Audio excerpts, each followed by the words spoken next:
L'air du temps fait la radiographie des décisions issues du Conseil présidentiel sur l'emploi. Les pistes dégagées sont-elles pertinentes? Comment mettre en place les conditions de création d'emplois? Les financements sont-ils opérants? Ailleurs au Tchad, le maréchal est mort.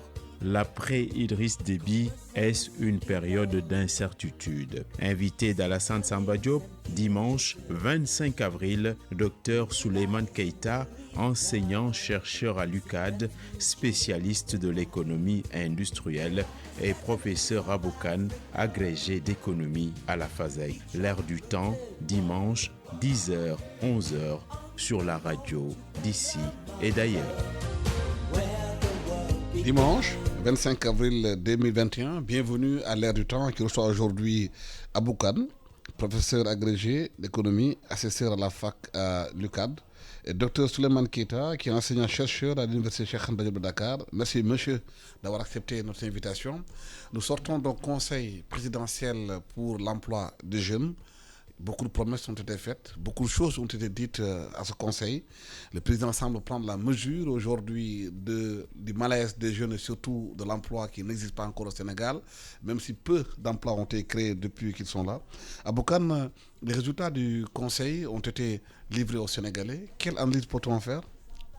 Merci Alassane, bonjour à tous, bonjour à mon co-débatteur, Dr Souleymane Keita, que je salue.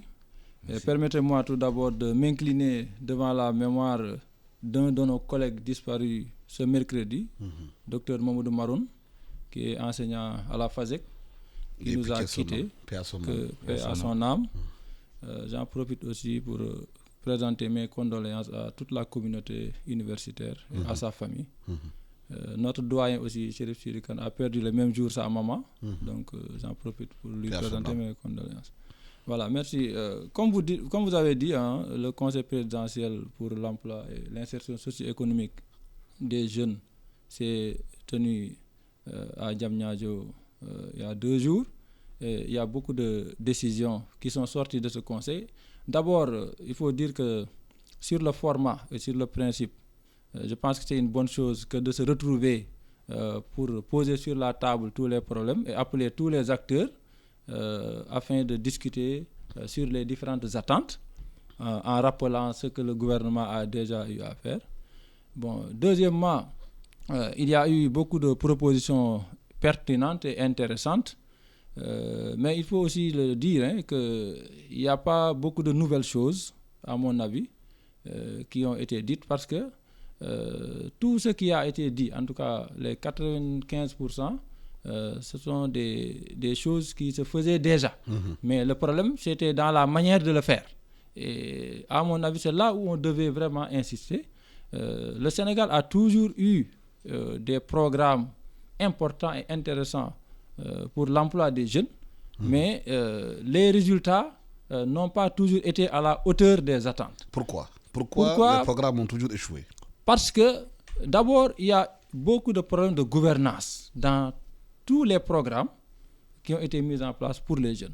Si vous prenez la Convention nationale État-employeur dont on a beaucoup parlé ces derniers jours, dont la subvention va passer de 1 milliard à 15 milliards, déjà il faut dire que c'est une convention qui a été signée pour la première fois en 1987. Ensuite renouvelée en 2000 et encore renouvelée en 2009. Et là, on est en train de voir aussi un autre renouvellement de cette convention. Depuis lors, beaucoup d'eau a coulé sous les ponts et nous avons eu la chance d'évaluer cette convention nationale État-employeur entre 2016 et 2019. On a vu que l'impact était quand même positif mais très faible. Pourquoi? Sur les jeunes, parce que simplement, il y avait un problème de ciblage. Autrement dit, les gens qui bénéficient de cette convention nationale État-employeur ne sont pas forcément les meilleurs qu'on pouvait prendre sur le marché pour leur permettre de pérenniser l'activité qu'ils ont eue grâce à la convention. Et cela est dû à un manque d'information des jeunes potentiels bénéficiaires de la convention nationale État-employeur. Deuxièmement, il y a que les inspections régionales du travail qui sont dans les différentes régions et qui existent dans le dispositif depuis très longtemps sont très faibles. Parce que dans le cadre de la convention, les jeunes qui sont dans les régions doivent se rendre au niveau des inspections du travail pour se déclarer, pour s'inscrire, et les dossiers sont envoyés ici à la direction de l'emploi. Le problème, c'est que les jeunes ne sont même pas au courant qu'ils peuvent le faire. Parce qu'il n'y a même pas d'information. Il y a donc une mauvaise communication par rapport à cela. Troisièmement, la direction de l'emploi, qui était au cœur du dispositif, c'est une direction à laquelle on n'a pas donné de moyens. L'ANPEJ avait plus de moyens que la direction de l'emploi, et à un moment donné, en 2015, on a donné à l'ANPEJ la gestion de la Convention nationale État-employeur. Ça n'a pas marché, on l'a retourné à la direction de l'emploi. Donc, il y a beaucoup de cafouillage dans cette Convention nationale État-employeur. Et avant de créer d'autres choses ou bien d'augmenter les fonds, il faut d'abord régler les problèmes de gouvernance. Faire l'évaluation pour que l'évaluation, nous l'avons faite. Nous avons fait l'évaluation. Et c'est ce que je suis en train de dire. Nous avons vu que c'est bien, l'impact est positif, mais très faible. Et par rapport à l'impact potentiel que la Convention devait avoir, compte tenu des moyens qui ont été mobilisés. Donc il fallait corriger et réorienter. Réorienter. Il y a un autre problème qui s'est posé entre-temps. On a créé la DER, qui a soutenu beaucoup de jeunes, c'est vrai. On parle beaucoup des fonds qui ont été décaissés par la DER. La DER a aidé beaucoup de gens. Mais il faut aussi dire que par rapport à l'emploi des jeunes, il ne faut pas seulement considérer que l'emploi, c'est un objectif à atteindre. Ce n'est pas pour rien qu'on parle de marché de l'emploi. C'est-à-dire, si on parle de marché, c'est parce qu'il doit y avoir une offre et une demande. Autrement dit, il doit y avoir une contrepartie. Le jeune à qui on donne de l'argent, c'est quelqu'un qui doit être capable de créer de la valeur. Parce que l'argent qui lui est donné, c'est de l'argent public. Il doit pouvoir le rembourser et le travail qu'il fait doit pouvoir se répercuter sur l'économie du pays pour avoir des effets d'entraînement et permettre à d'autres individus d'en bénéficier indirectement. Parce que ce n'est pas seulement le fait d'avoir reçu quelque chose de la DER qui doit pouvoir vous permettre d'avoir un emploi. Mais même un financement que la DER a octroyé à un individu A doit pouvoir permettre à un individu B d'en bénéficier à travers l'activité que l'individu bénéficiaire a eu à développer. En fait, les impacts. Justement, avoir des impacts, donc des effets d'entraînement. Et malheureusement, ça aussi, ce n'est pas bien suivi. On regarde les personnes, on leur donne de l'argent et on s'en va. Et la dernière chose que je voudrais souligner par rapport à ça, et pour aussi m'en féliciter, c'est le fait que les gens aient mis l'accent sur la formation professionnelle. C'est important. Mais il y a une réalité au Sénégal. C'est que les 40 ou 60% des jeunes qui sont sur le marché sont des analphabètes. Et ils prennent des initiatives. Mais ces initiatives-là ne sont pas bien soutenues. On a beau dire que maintenant, on a un ministère de l'artisanat et de la transformation du secteur informel, c'est une très bonne chose. Mais il faut vraiment que ce ministère-là soit capacité pour pouvoir cibler les bonnes personnes et pouvoir soutenir le secteur informel. Parce que si on règle une bonne partie du problème du secteur informel, je pense que le problème d'emploi au Sénégal, je ne dirais pas que ça sera réglé, parce que aussi, il ne faut pas oublier que nous avons une population très jeune et que l'emploi est un défi mondial. Comme tout le monde le dit, ce n'est pas seulement le Sénégal qui est confronté à des problèmes d'emploi. C'est tous les pays, qu'ils soient développés ou non, qui ont des problèmes d'emploi. Et l'État ne doit pas considérer qu'il doit créer de l'emploi. Et moi, je me dis même que l'emploi est une question telle que qui s'y frotte, s'y pique. Donc, on doit laisser le secteur privé se développer et créer des opportunités d'emploi pour les jeunes. Merci. Souleymane Keita, est-ce que la démarche prise par l'État pour booster le secteur de l'emploi est bonne? Ok, merci Alassane Sam pour l'invitation. J'aimerais peut-être aussi profiter pour remercier le professeur Abou et de l'occasion, n'est-ce pas, aussi présenter mes condoléances au professeur Chérif Sidi Kane, le doyen de la FASEC qui a perdu sa maman, et aussi m'incliner devant la mémoire de notre collègue Maroun. Je pense que le professeur Abou a touché du doigt un problème fondamental. Moi, je vais cibler la question au niveau de 4 points. La question de l'emploi au Sénégal, d'abord, il faut d'abord cibler la source du problème du chômage. C'est-à-dire donc le professeur Aboukan a souligné un aspect qui est très important, c'est-à-dire la malgouvernance, ça constitue un problème. Aussi, il y a ce qu'on appelle le choix prioritaire par rapport à nos investissements que nous faisons.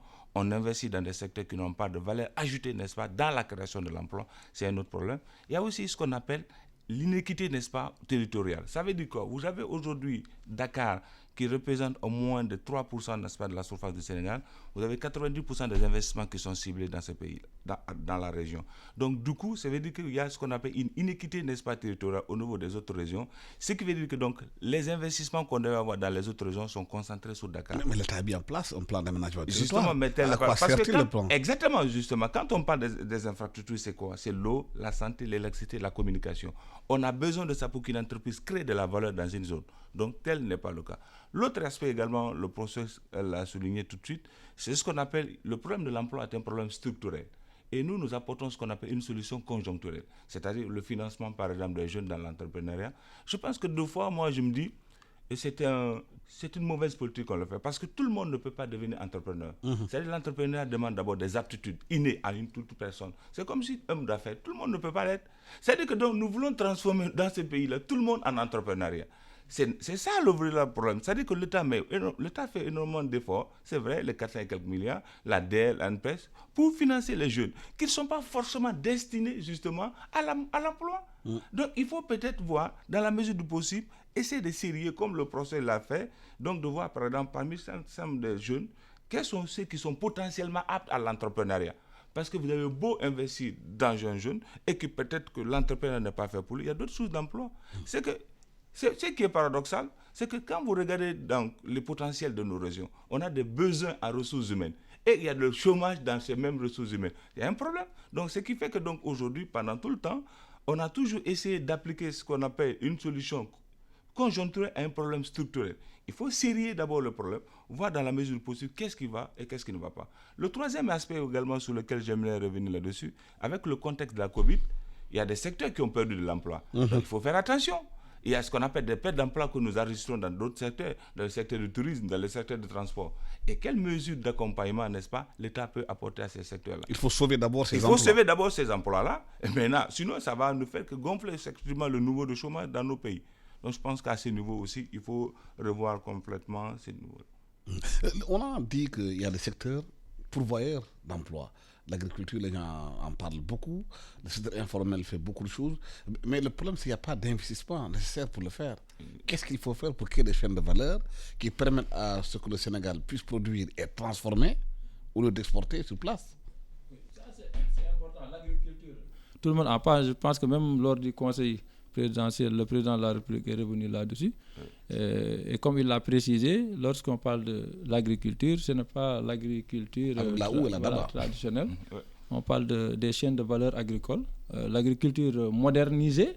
Mais là, il faut dire qu'il y a un aspect important que les gens oublient, c'est que la politique agricole ne peut pas réussir sans avoir en parallèle une politique industrielle. Et c'est ça qui manque. Oui. Parce que la transformation des produits agricoles, c'est ça qui crée de la valeur. Et malheureusement, on fait beaucoup d'efforts du point de vue de la production agricole. Chaque année, le tonnage augmente pour toutes les spéculations presque. Mais toutes ces spéculations-là sont vendues, soit exportées comme ça, à l'état brut. La noix d'acajou en Casamance, où les Indiens aujourd'hui sont en train de venir acheter, les Chinois viennent acheter de l'arachide, ils exportent, alors qu'on aurait pu peut-être créer des usines de transformation sur place. C'est parce qu'il n'y a pas d'unité de transformation sur place qu'on est obligé de vendre ça à d'autres pays qui vont les transformer et nous les faire revenir sous d'autres formes pour qu'on vende.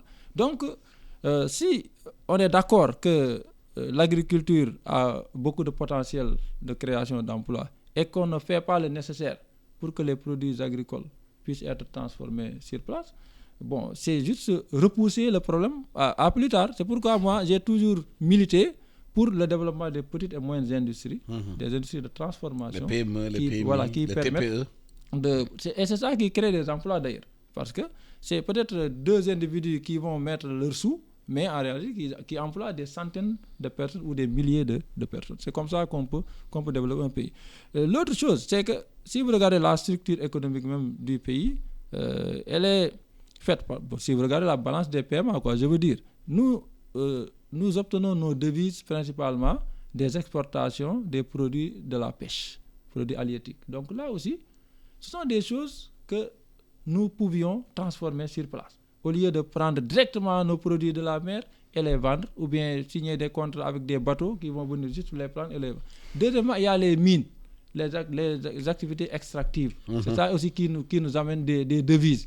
Nous prenons tout, nous vendons à l'étranger, alors que on pouvait aussi voir dans quelle mesure on peut transformer ces choses ici à l'intérieur. Donc, c'est ça, moi, que je dis. Bon, c'est pourquoi je dis que parfois, nous connaissons les solutions, mais c'est comme s'il y a des contraintes structurelles auxquelles nous faisons face et que nous ne pouvons pas lever.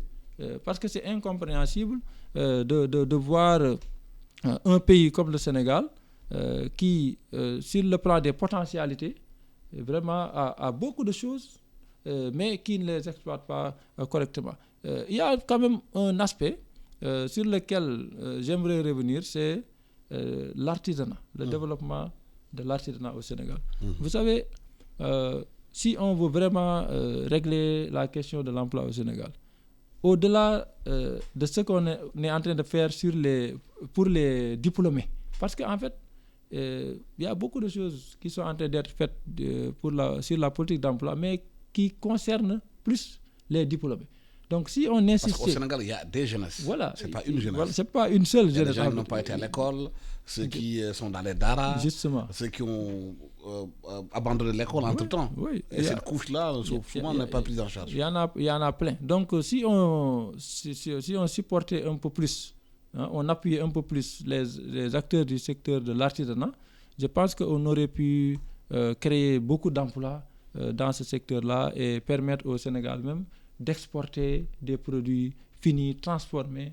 Vous voyez nos menuisiers ici, nos cordonniers, nos bijoutiers, tout ça, qui font beaucoup de choses et qui n'ont pas carrément les moyens qu'il faut pour pouvoir créer de la valeur et créer des emplois nécessaires. Mais là aussi, le gros problème que les gens ont, ce sont les industriels qui doivent s'organiser pour créer des entreprises, employer des ouvriers. Par exemple, le président a annoncé que l'année prochaine, toutes les tenues seront confectionnées au Sénégal. Très bien.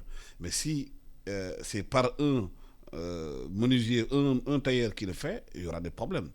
Parce qu'il faudrait que, pour avoir des standards bien faits, qui respectent les normes, il faudrait bien que les tailleurs soient formés, que les industriels soient derrière, créer des entreprises, des emplois pour qu'ils puissent faire de grosses commandes. Ok, merci. Je voulais revenir un peu sur un aspect que le professeur Khan a souligné tout à l'heure par rapport à l'industrie de la pêche. Donc, ça veut dire que les principales sources de devises de notre pays, c'est la pêche.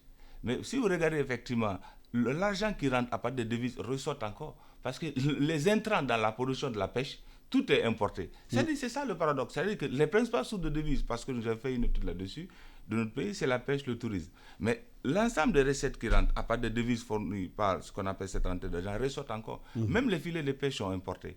Donc, du coup, ça pose un problème d'industrialisation, justement. C'est-à-dire qu'il nous faut fondamentalement la mise en place, n'est-ce pas, des PME et PMI pour faire face à un certain nombre de nos problèmes. Les petits fils, les aigus, tout ceci sont importés. Ça, nous avons... Les besoins sont là. Même le cure-dent est importé. Le cure-dent, tout est importé. Donc, du coup, c'est par rapport à effectivement ce qu'il a dit. Maintenant, sur la question que vous venez de me poser, elle est essentielle aujourd'hui. C'est-à-dire, aujourd'hui, c'est qu'au niveau disons, des finances publiques, c'est déjà mis en place ce qu'on appelle, dans d'autres pays, quand vous allez par exemple au Rwanda, 60 à 75%, n'est-ce pas, de la commande publique, elle est locale. Ce qui permet, n'est-ce pas, de booster ce qu'on appelle la production. Maintenant, aujourd'hui, c'est vrai que lorsque vous voulez donner un certain nombre de marchés, un certain nombre d'artisanats, ou bien un certain nombre d'industries locales, par exemple, ils n'ont pas ce qu'on appelle la technicité qu'il faut par rapport à ça. Donc, d'où, n'est-ce pas, la formation, c'est ce que j'ai dit. Donc, nous avons un problème structurel. Donc, ça veut dire qu'à un moment donné, il faut savoir quel type de besoins nous avons, identifier ces besoins-là. Donc, former ces personnes, c'est-à-dire à partir de ce qu'on appelle des foires de métiers. Je vous donne un exemple. Aujourd'hui, dès après le lycée, nous devons être en mesure, n'est-ce pas, d'avoir ce qu'on appelle de la formation diplômante. C'est-à-dire que donc, À partir du bac, il y a des gens qui vont se spécialiser. Donc, si je comprends bien, il faut récupérer les artisans, les former. Exactement. Parce qu'aujourd'hui, vous donnez par exemple un maçon pour faire un mur, peut-être qu'il ne comprend pas c'est quoi un angle droit. Exactement. Il sait comment le faire, mais il ne sait pas comment l'ajuster. Exactement. Et donc, il faut ce angle droit, le travail est faussé. Il faudrait récupérer, le former pour qu'il comprenne comment calculer un angle droit. Exactement. Non seulement il faut le former, parce qu'aujourd'hui, il faudrait que le maçon soit capable, n'est-ce pas, de faire un business plan. Il faudrait que le maçon soit capable de faire un budget pour pouvoir proposer, par exemple, quelque chose et que ça lui rapporte quelque chose. Donc, il faut d'abord le former et voir, par exemple, qu'est-ce qu'il faut mettre de côté. Parce qu'aujourd'hui, nous avons ce qu'on appelle, que ce soit la maçonnerie, la cordonnerie, ce qu'on appelle familial. Or, ces individus-là, c'est des sources de revenus. Quand on parle de l'emploi, ce n'est pas forcément, comme l'a dit le professeur, ce n'est pas un emploi qui est chaque fois aller au bureau. Non, ça peut être un emploi du genre, un maçon qui a tout une entreprise qui emploie des personnes et qui doit les rémunérer après. S'il gagne un marché de 50 millions de la part de l'État et que l'État lui force, par exemple, qu'il y ait ce qu'on appelle des cahiers de charges qu'il doit respecter vis-à-vis, n'est-ce pas, de ces personnes-là, donc ça veut dire qu'il aide l'État. Parce que, comme l'a dit, l'État n'a pas cette vocation de créer de l'emploi. C'est-à-dire que l'État, s'il s'aventure dans ces domaines-là, il va complètement laisser les plumes. Donc, ce qu'il faut faire, c'est d'organiser ces secteurs-là, faire de cet autre maintenant que ces secteurs qui sont de ce pouvoir d'emploi. Parce que le besoin est là. Aujourd'hui, chaque entreprise a besoin de tables, ainsi de suite. Donc, de faire de telle sorte que ces besoins-là puissent être captés, n'est-ce pas, par le marché local. Et c'est ça la solution. Maintenant, allez-y. Oui, sur cette question des tailleurs pour les tenues scolaires, je pense que les tailleurs locaux ont l'expertise. Parce que vous savez, même avant cette annonce-là, il y a beaucoup d'écoles ici au Sénégal où les tenues sont exigées et sont obligatoires. Et ce sont des tailleurs d'ici qui les font. Maintenant, ça, mais s'ils ne sont pas organisés sous forme de coopérative ou bien d'association, vous remettez vos tenues en tailleur, mais la commande peut être là-bas pendant 2 ans. Justement, ils ne livrent jamais. L'enjeu ici, c'est d'abord dans le choix des tailleurs qui vont faire qui vont bénéficier de cette commande, exactement. De ces marchés. Parce que on connaît le Sénégal. Bon, tout le monde va se lever pour dire moi je veux le faire, je veux. Et vous verrez même des gens qui ne sont pas tailleurs, qui ont de l'argent, les escrocs, qui ont de l'argent. Parce que je le dis, parce que ce qui s'est passé dans l'enseignement supérieur, quand on a dit que oui, on va orienter les bacheliers dans les établissements privés, il y a des gens qui ont créé des écoles, des instituts d'enseignement supérieur pour recevoir les bacheliers. Donc, ils ne connaissent rien à l'enseignement supérieur, mais ils ont l'argent. Et ils veulent capter plus d'argent. Donc, ils financent des gens, ils appellent des gens qui... Mais ça, c'est l'État de faire son travail de vigilance et de contrôle. On oriente des gens là-bas. Et l'État paye pour chaque étudiant. Vous voyez. Donc là aussi, je suis sûr que juste après l'annonce du président de la République, sur les 10 milliards ou je ne sais combien... qui seront mis sur la table. Les discours-là commencent à mettre en place. Il y a des gens qui sont déjà en train de créer des... Voilà, et qui ont des relations. C'est ça le problème. C'est qu'ici, d'ailleurs, nous, quand on faisait notre enquête en 2018-2019 pour l'emploi, par rapport à la Convention nationale des employeurs, nous avons demandé aux jeunes par quel canal ils ont obtenu un emploi, pour ceux qui l'ont obtenu, ou bien quels sont les canaux qu'ils utilisent pour la recherche d'emploi, pour ceux qui n'ont pas d'emploi. Mais la plupart des jeunes disent que ce sont les relations personnelles. Donc, ce n'est pas une histoire d'aller déposer, après on t'appelle. Si juste on connaît mon oncle, mon frère, etc. Donc là aussi, il y a des hommes d'affaires qui connaissent des ministres, des DG, des gens haut placés, qui les appellent et on leur donne les marchés. Oui, mais c'est là le gros problème concernant les marchés, les commissions que les gens doivent toucher par rapport à ces marchés-là, la corruption qui s'est installée dans justement, vous savez, Alassane, est-ce que c'est pas ça le drame? C'est ça le problème. Donc, ce qu'il faut faire maintenant, c'est quoi? C'est de mettre en place ce qu'on appelle le code de marché public à ce niveau, pour que tout le monde s'y mette, pour qu'on respecte la règle. C'est-à-dire qu'aujourd'hui, pour pouvoir bénéficier de type de marché, il faudra peut-être que vous remplissiez un certain nombre de cahiers de charges. Donc peut-être on peut dire qu'il faut avoir au minimum peut-être 5 à 10 personnes en charge.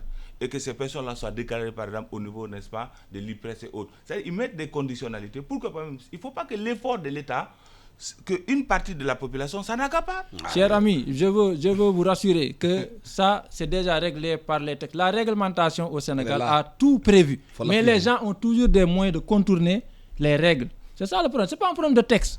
Les gens savent comment il faut faire et c'est écrit, noir sur blanc.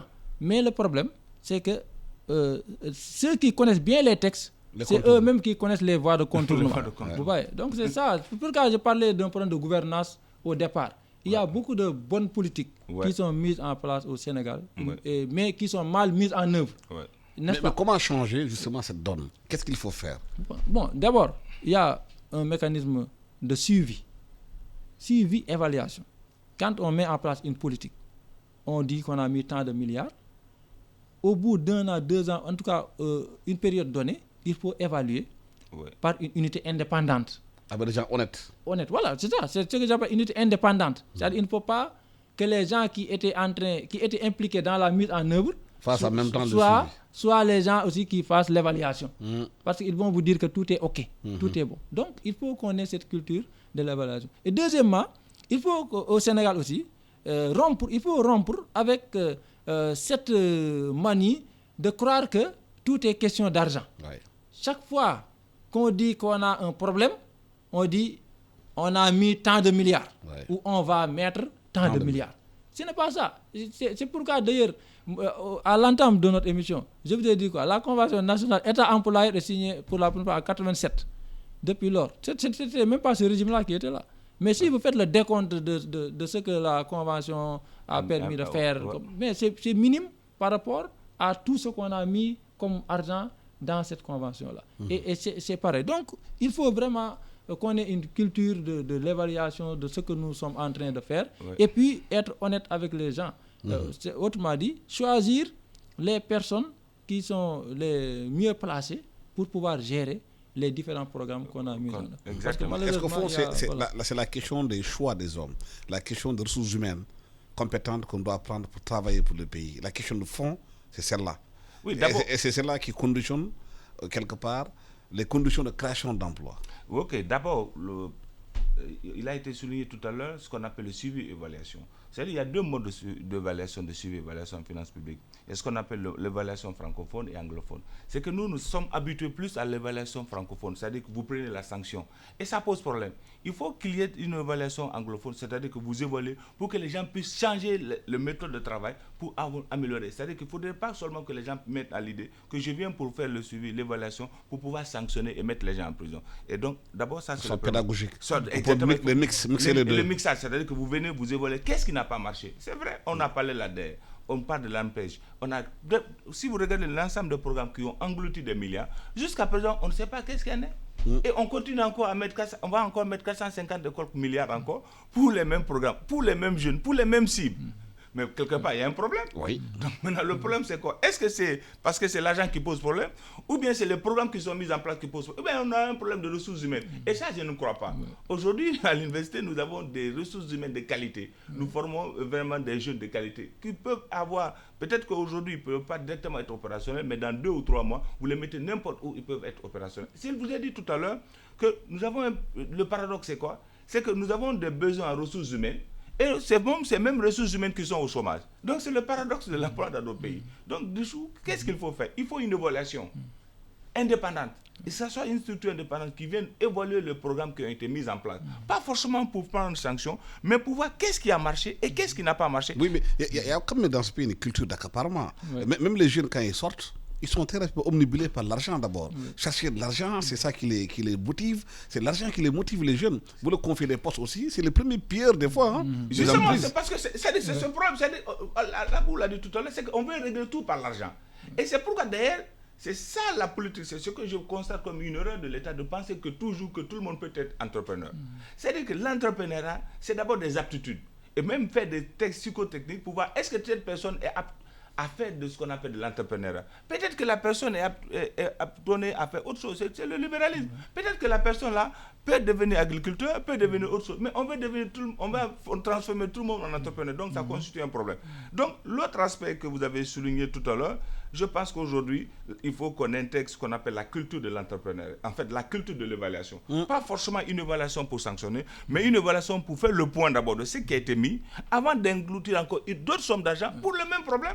Je pense qu'on va continuer dans ce cycle, ce qu'on appelle le cycle infernal, n'est-ce pas? À chaque fois mettre de l'argent quand il y a un problème, et puis maintenant on n'évalue pas, et ça pose un problème. Donc la question de fond, les financements ne sont pas opérants alors? Non, justement, en fait, c'est l'organisation qui pose problème. Parce que vous savez, même ce qui a été proposé, les pôles emploi dans les différents départements, où on aura un guichet unique où on va retrouver l'ANPEJ, on va retrouver la DER, on va retrouver le 3FPT, donc Fonds de financement de la formation professionnelle, parfois l'APIX, l'ADPME, le FONGIP. Ok, ça c'est sur le papier, c'est excellent, c'est bien beau. Mais moi, sur le terrain, je sais que les gens vont se marcher sur les pieds. Parce que même avant de les regrouper dans un seul endroit, il y avait une forte concurrence entre les différentes structures. Chacune de ces structures veut montrer que moi je suis la meilleure structure, je fais plus de résultats, alors que c'est le même objectif globalement. Donc c'est pourquoi j'ai quelques appréhensions par rapport à ces guichets uniques. C'est-à-dire, vous savez, l'ANPEJ a été créé après le regroupement de 4 agences. On a créé l'ANPEJ. On a cru que ça allait régler le problème. On l'a fait. Jusqu'à présent, il y a peut-être quelques résultats positifs, mais ce n'est pas à la hauteur des attentes. Mais pourquoi on continue à insister sur ces structures qui ne donnent pas de résultats? Pourquoi? Mais en fait, c'est parce que, Alassane, dans le fond, dans la conception, ces structures doivent permettre d'avoir un résultat. Mais on n'a pas le courage de changer à l'intérieur. On n'a pas peut-être supprimé l'ANPEJ ou d'autres, parce qu'on sait que dans la conception, ce sont des agences et des structures qui doivent pouvoir faire des résultats. Mais que le problème, c'est dans le fonctionnement, le management, la manière de gérer les différents programmes. Et c'est là où on n'a pas le courage de rationaliser et de vraiment faire les changements qui s'imposent. Donc, c'est ça le problème. C'est aussi simple que cela. Ce ne sont pas les Sénégalais lambda qui vont changer le mode de fonctionnement de l'ANPEJ ou bien de la DER. C'est la responsabilité de l'État. Ça, c'est la responsabilité de l'État du Sénégal qui met des fonds et qui fixe des objectifs. Si ces objectifs ne sont pas atteints, il faut changer les hommes. Oui, c'est aussi simple que ça. Parce que le Sénégal regorge de ressources humaines de qualité. Surtout dans la diaspora. Dans la diaspora et à l'intérieur du pays même. Les gens qui sont au chômage ici, et même qui ne sont pas au chômage, mais qui travaillent dans la fonction publique, il y en a plein qui peuvent gérer ces programmes-là. Peut-être qu'ils n'ont pas la carte du parti, peut-être. Bon, ça c'est possible, hein, parce que vous savez, il y a une forte politisation. Des fois, ça répond à ça, les critères sont... les gens sont choisis en fonction de l'appartenance politique. Il y a une forte politisation quand même de notre administration, ça, il faut le déplorer. Mais on a vu en Inde et en Chine que les maisons elles-mêmes sont des ateliers où les familles ont des TPE de travail. Pendant la Covid, on a vu en Inde comment les gens fabriquaient les masques. Qu'est-ce qui se passe qu'au Sénégal que les familles ne puissent pas créer des entreprises familiales accompagnées par l'État pour créer de l'emploi?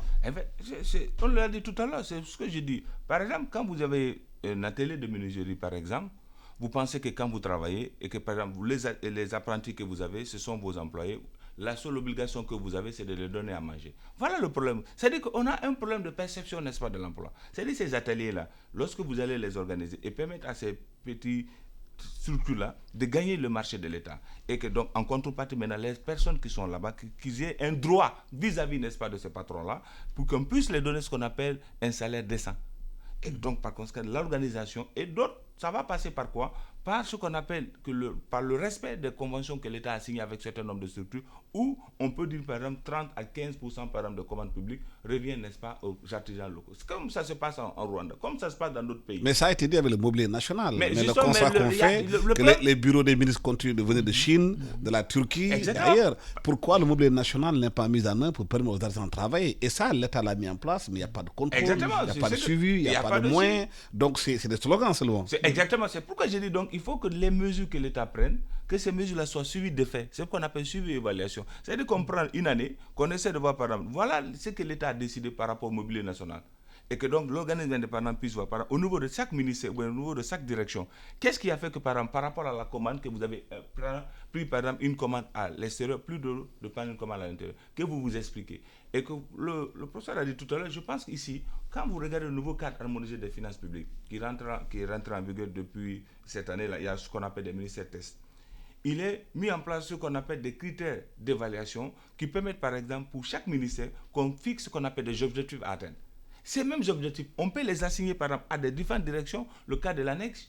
Par exemple, si vous n'atteignez pas ces objectifs-là, quelle que soit votre coloration politique, on vous dégomme. On vous change. Exactement. Donc, c'est-à-dire qu'il faut qu'on aille maintenant vers ce qu'on appelle la rationalisation, l'efficience, n'est-ce pas, dans la gestion des finances publiques. C'est-à-dire que donc, une direction de l'emploi, on vous fixe des objectifs vraiment à la hauteur, n'est-ce pas, des ambitions que l'État se fixe d'atteindre. Maintenant, donc, par rapport à ça, si vous ne l'avez pas fait, on vous enlève carrément. Donc ça veut dire que l'État ne va pas vous enlever parce que vous n'êtes pas capable de mobiliser des militants. Non, c'est parce que l'objectif que vous avez été assigné, vous ne l'avez pas respecté. Ça, c'est le premier. L'autre aspect, comme je vous ai dit, tant qu'on ne respectera pas ce qu'on appelle ces règles que l'État a mises en place, par exemple, si vous regardez un ministère quelconque, la commande publique évolue à plus de 15-20 milliards. Mais si vous donnez à peu près 2 milliards à la commande publique nationale, mais ça crée combien d'emplois? Ça veut dire qu'aujourd'hui, le métier de menuisier, le métier de maçonnerie ne sera plus une honte. Oui, mais ça ne pourra marcher quand on va éliminer les commissions. Exactement. Que certains touchent dans les ministères. Que certains petits fonctionnaires, excusez-moi du terme, qui sont dans la machine, qui s'enrichissent. Exactement. En demandant aux fournisseurs de faire des mbapat. Parce qu'il paraît que dans les ministères aujourd'hui, il y a des mbapat. Tu voulais, en Wolof, vous appelez quelqu'un, il vient, vous lui faites une commande, il n'y a aucune commande qu'il vous livre. Vous donnez de l'argent, après il sort, il vous donne vos conditions. À vous, toi, l'ACP qui est là-bas, entre autres. Et vous faites l'argent tranquillement. Oui. Il n'y a pas de sanction. Si vous avez c'est remarqué, ça qui plombe le pays. Exactement. Si vous avez remarqué, à l'introduction, je vous ai dit que le problème du chômage en Afrique, c'est d'abord, il faut réduire au maximum les sources du chômage. Parmi les sources du chômage, il y a la malgouvernance, il y a la corruption, la concussion. Mais est-ce que l'une des solutions, c'est pas de digitaliser tout, l'administration? Que les fonctionnaires ne touchent plus de l'argent, que l'argent ne passe plus par les mains des gens, c'est digitalisé maintenant. Dans certaines parties, enlever la corruption. Pour certaines parties de l'administration, c'est en cours. D'ailleurs, vous savez, le président avait même fait, je ne sais pas si on l'avait appelé conseil présidentiel, en tout cas c'était une grande rencontre pour la modernisation de l'administration. Ça doit faire 5 ans ou 6 ans. Oui, mais il y a des fonctionnaires qui refusent la modernisation, qui freinent le projet, voilà, qui bloquent le dossier. Vous avez bien raison. Ça ne les arrange pas. Il y a aussi des corps de contrôle qui ne jouent pas forcément leur rôle aussi. Oui, ça ne les arrange pas. C'est pourquoi je disais tout à l'heure qu'au Sénégal, on n'a pas un problème de dispositif. Tout est bien calé, bien réfléchi. Mais il y a des voies de contournement qui sont toujours utilisées. Maintenant, vous parliez tout à l'heure des entreprises familiales. Il y en a plein ici au Sénégal.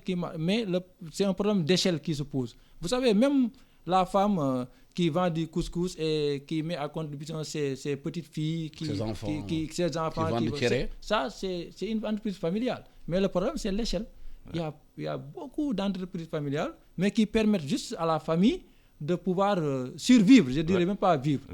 Là, maintenant, le rôle de l'État, c'est de faire en sorte qu'il y ait des regroupements ou bien que ces entreprises familiales-là puissent avoir des marchés plus importants pour améliorer leurs revenus.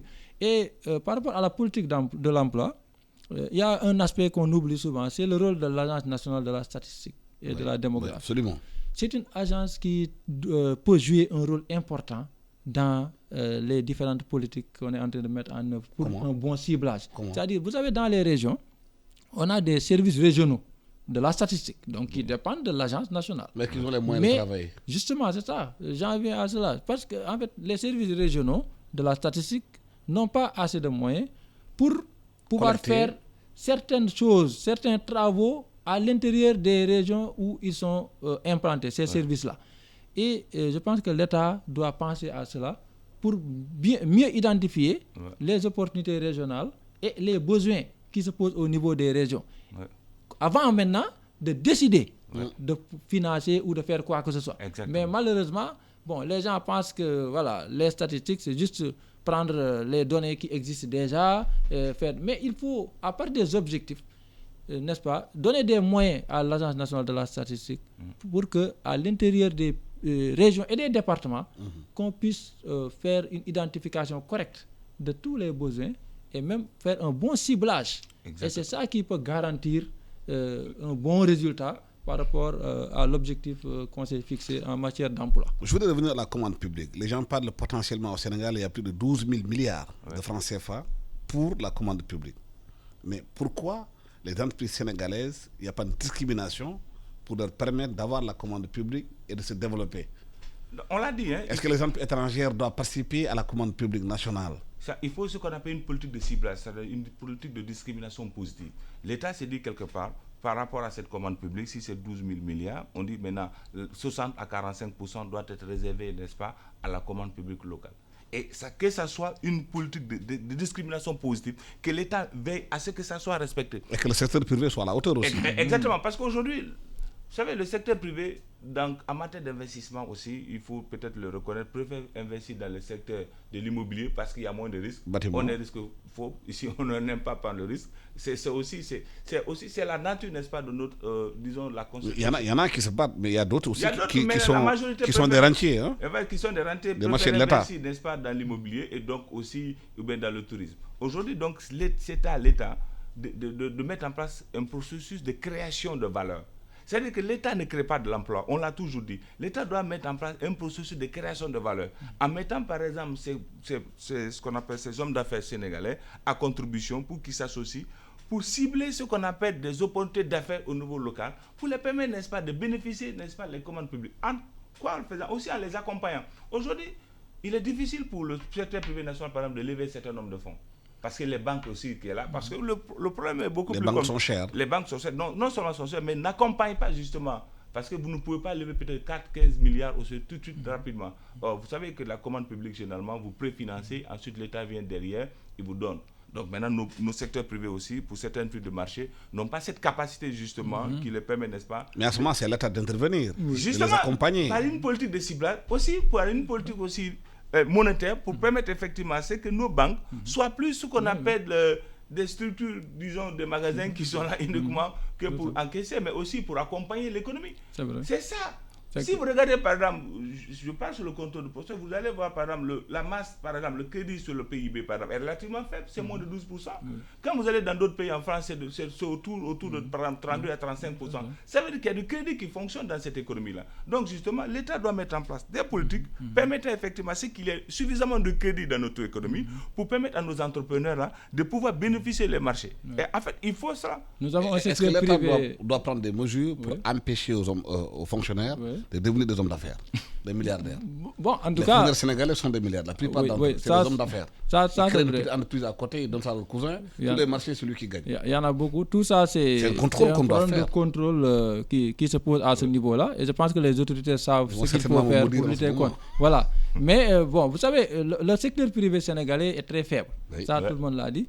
Et ceux qui me suivent régulièrement savent que j'aime bien dire que nous avons plus d'hommes de l'affaire que d'hommes d'affaires. En fait, ou alors nous avons plus d'hommes d'affaires que d'hommes de l'affaire. Parce que ce que j'appelle hommes de l'affaire sont des gens... L'affaire, Arthur Laffer, c'est un économiste qui disait que trop d'impôts tue l'impôt. Donc les hommes d'affaires ont tendance à interpeller l'État sur les impôts, etc., la charge fiscale, alors que, bon, en réalité, ils ne font pas voilà, ce qu'ils doivent faire. Bon, il y en a certains qui se battent. Voilà, il y a certains, il y en a. Mais l'autre problème qui gangrène aussi, qui dérange même, j'allais dire, le secteur privé, c'est que vous savez, le concept de national, là. Si on dit secteur privé national, ce n'est pas la même chose que le secteur privé sénégalais. Parce que maintenant, si on dit national, c'est l'UEMOA. Ouais. Oui. Donc, et là, ça peut tromper les gens. On donne ça au privé national, alors que vous êtes dans le marché de l'UEMOA. Donc, il faut vraiment se concentrer sur le sénégalais, le secteur privé sénégalais, et ensuite lutter contre le contournement des règles. C'est-à-dire, vous voyez un étranger qui vient, qui crée une entreprise ici. Et met un Sénégalais Sénégal. Mais un Sénégalais, donc c'est le nom d'un Sénégalais qui est devant. Alors c'est lui qui est derrière. En réalité, c'est pas le Sénégalais qui détient voilà. Le Sénégalais, c'est le porte-valise. Justement, donc ça aussi, l'État sait tout ça. Et on sait comment il faut faire pour lutter contre ces choses. Donc nous ne sommes pas des messies qui vont dire des choses que les gens ne connaissent pas. Donc tout ce que nous sommes en train de pointer du doigt, ce sont des choses qui sont connues. Mais personne ne veut rien faire. Il y a une dernière chose sur les zones économiques spéciales. C'est l'inertie. Les zones économiques spéciales sont mises en place, c'est vrai, sur le papier, c'est pour attirer des investisseurs, des entreprises, pour créer des emplois, etc. Tout ça, c'est bon. Mais ce que les gens oublient, c'est qu'il y a de fortes exonérations fiscales qui sont derrière. C'est-à-dire, l'État renonce à beaucoup de ressources pour faciliter la tâche à ces entreprises-là qui doivent venir s'installer. Et toute cette renonciation-là de ressources, ça retombe sur les Sénégalais. Parce que l'État doit serrer la ceinture et essayer de combler ce gap Augmenter nos par impôts. autre chose. Oui. Soit en augmentant des impôts, soit L'électricité. en réduisant des subventions, Ouais. soit en s'endettant. Oui. Et si on s'endette aussi, c'est toujours Nous qui allons un fardeau qui porte. Sénégal. Donc ça aussi, c'est vraiment un problème Oui, qu'on mais doit je adresser. pense que la question est tellement passionnante et intéressante qu'on a oublié un peu de développer ce qui se passe au Tchad aujourd'hui, Ok. les conséquences de la mort d'Idriss Déby dans la sous-région. Ok, les conséquences, il faut peut-être revenir sur un aspect qui est important. D'abord, la place qu'Idriss Déby occupait, n'est-ce pas, au niveau de ce qu'on appelle G5 Sahel. C'était le porte-flambeau au niveau, n'est-ce pas, de la région. Maintenant, aujourd'hui, nous sommes dans une situation d'embrigo. Parce qu'aujourd'hui, il n'est plus là. La constitution devait être respectée. Tel n'est pas le cas. Il y a son fils qui s'accapare du pouvoir par l'intermédiaire, n'est-ce pas, de certains nombres de généraux qui sont à côté de lui. Et aussi, de l'autre côté également, il y a une partie de l'armée qui n'est pas. Donc, il faudrait qu'on prenne garde parce que si la situation implose, c'est toute la sous-région qui va exploser. Et puis maintenant, ça aura effectivement, c'est des nids, n'est-ce pas, de djihadistes, de Boko Haram qui vont se développer. Et ça concerne le Sénégal. Et ça concerne le Sénégal. C'est pourquoi j'ai dit, donc, c'est toute la sous-région aujourd'hui. Il faudrait qu'on trouve une solution optimale à cette question-là.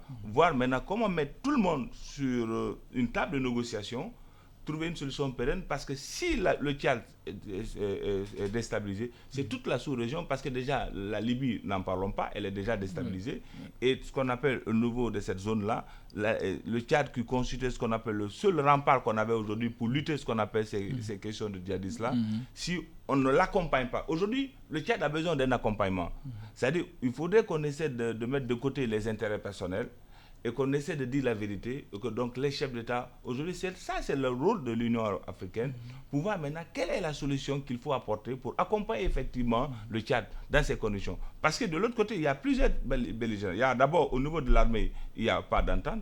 Deuxièmement, il y a les rebelles de l'autre côté qui sont à peu près à 200 km, n'est-ce pas, de la capitale.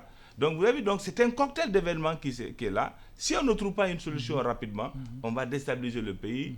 Et donc, je pense qu'on ne le souhaite pas. Si aujourd'hui le Tchad est déstabilisé, c'est toute la corne de l'Afrique qui sera déstabilisée. Même l'Afrique de l'Ouest aussi, on sera concerné. On a l'impression que l'Union africaine ne va pas jouer un grand rôle, parce qu'on a entendu les propos de Macron, le président français, en disant que la France ne va pas accepter la déstabilisation du Tchad. Bon. C'est un problème, 60 ans de les indépendances. Que c'est la France encore qui garantit la sécurité des Africains. Effectivement. Ça, c'est un gros problème d'ailleurs, parce que vous savez, Idriss Déby jouait le rôle que Kadhafi jouait un peu en Libye. C'est-à-dire, dans certains contextes d'insécurité, on n'a même pas besoin d'institutions fortes, mais on a besoin d'hommes forts.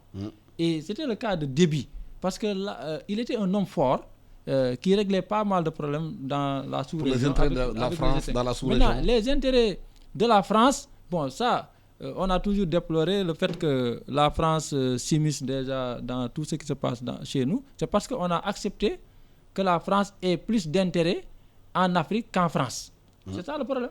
C'est-à-dire les intérêts français sont plus nombreux ici, chez nous, en Afrique, qu'en France, sur le territoire français. Surtout avec la Covid qui a frappé l'économie française donc aujourd'hui. eux aussi, qui sont en train de protéger leurs intérêts. Mais beaucoup estiment que la Covid qui a frappé l'économie française Oui. rend la France beaucoup plus encore agressive en Afrique. Bon, s'en sortir. Parce qu'en fait, la France n'a pas, disons, d'autre solution que de taper sur ce qu'elle a ici en Afrique pour pouvoir gérer la crise qui existe déjà en France. Nous savons que toute l'Europe est touchée. Elle est plus touchée que l'Afrique par rapport à la Covid. Donc, sur le plan politique, les dirigeants africains doivent s'engager pour régler le problème au niveau de l'Union africaine.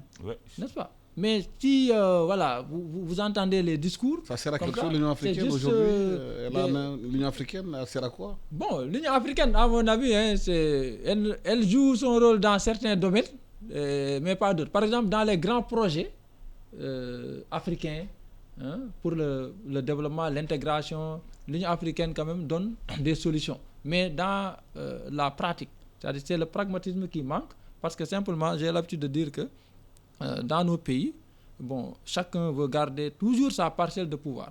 Et c'est ça qui pose le problème. Parce que récemment, il y a Maguire Wade, qui était directeur de la communication de la BAD, a sorti un livre sur la BAD en disant que la BAD n'a pas réussi son pari de lutter contre la pauvreté en Afrique. Bon, déjà, la BAD ne devait pas avoir un objectif de lutter contre la pauvreté. Parce que vous savez, lutter contre la pauvreté, c'est différent de travailler pour le développement. Vous appelez Banque africaine de développement. Donc, c'est pas lutter contre la pauvreté, c'est différent. C'est comme si aujourd'hui on dit lutter contre le chômage ou créer des emplois.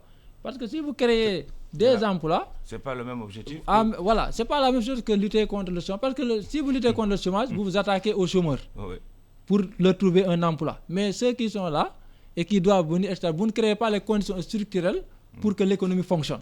C'est la même chose entre lutter contre la pauvreté et faire des actes ou des actions pour le développement. Aujourd'hui, concernant la mainmise de la France sur les économies africaines, comme par exemple ce qu'a dit Emmanuel Macron au Tchad, en parlant de sécurité, mais tout le monde sait les enjeux financiers, les enjeux stratégiques qui sont derrière, économiques. La France qui est frappée par la Covid, qui est devenue 7e économie européenne.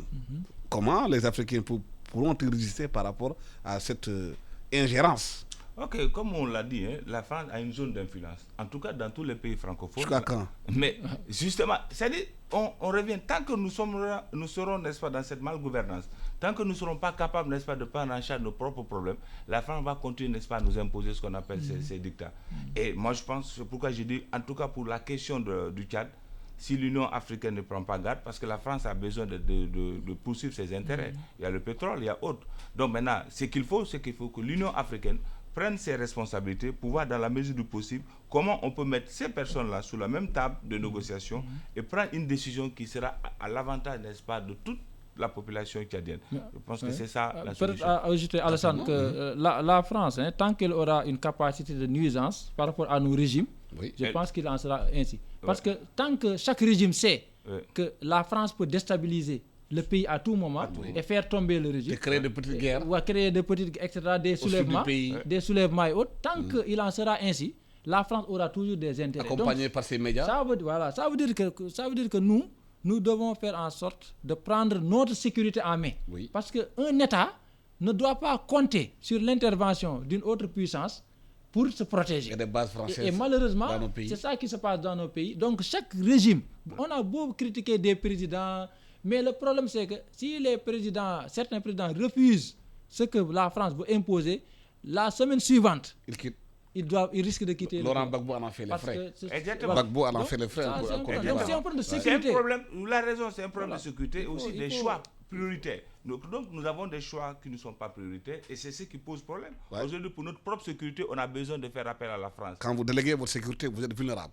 Merci infiniment à Aboukan, professeur Lafazek, d'avoir été avec nous pour analyser l'actualité de la semaine. Merci à Souleymane Keita aussi, professeur de l'Université Cheikh Anta Diop de Dakar. Merci à Biran Cissé qui est à la technique. Vous suivez e-Radio, la radiovision du Sénégal, la première radiovision. Merci et bon dimanche. Merci. Vous écoutez e-Radio 90.3, la première radiovision du Sénégal.